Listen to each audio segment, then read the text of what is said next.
কেন আমরা পূজা করি? বিগ্রহ, মূর্তি পূজা করি না, কিন্তু আমরা বিগ্রহ করে, শাস্ত্রে বলা আছে যে কিভাবে ভগবানকে আমরা পূজা করব, কি রূপে, তাই না? কারণ ভগবান তো সব রূপেই, তিনি সর্বত্র বিরাজমান। সর্বত্র বিরাজমান না? এটা আমরা কিভাবে জানতে পারবো? ভাগবতের মাধ্যমে। ভাগবতের মাধ্যমে জানতে পারবো না?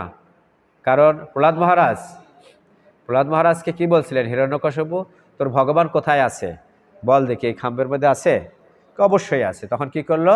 সে বজ্রাঘাত করলো তার মধ্যে, এবং সেখান থেকে ভক্তের সত্যতা করার জন্য, ভক্তের বাণীর সত্যতা প্রকাশ করবার জন্য পরমেশ্বর ভগবান শ্রীকৃষ্ণ কি নৃসিংহ রূপে, নৃ এবং সিংহ রূপে তিনি অবতীর্ণ হয়ে অসুরকে দমন করলেন, তাই না? ভক্তের বাণীকে রক্ষা করবার জন্য। এ থেকে আমরা কি উপলব্ধি, কি জানতে পারি? যে ভগবান সব জায়গায় বিরাজমান, সেই সত্য হলো না? আমি যদি না জানি, তাহলে আমার সন্তানকে আমি কিভাবে শিক্ষা প্রদান, এই উদাহরণটা আমি কিভাবে দেব, তাই না? যে ভগবান সব জায়গায় বিরাজমান।